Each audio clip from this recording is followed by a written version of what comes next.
In this video, I'm going to show you how you can easily turn off Google Calendar on your iPhone Calendar application.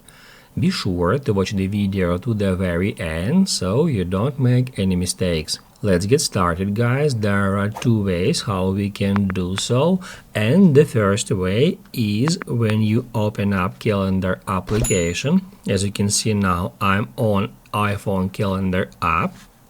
We need to head over to calendars. That will show us all our calendars, including Gmail or Google. And the first way to turn off some Google calendars is just deselect them. Once calendars are checkmarked or selected, it shows events from that calendars in that main calendar view. However, if we deselect them, it will hide that events from your calendar.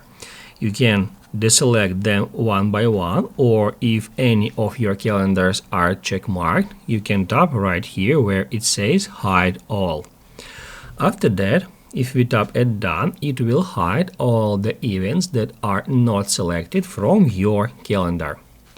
However, if you wanna completely turn off, or so to say detach or remove Google Calendar from your iPhone, you can easily do so as well. And to do that, first off, we need to head over to Settings.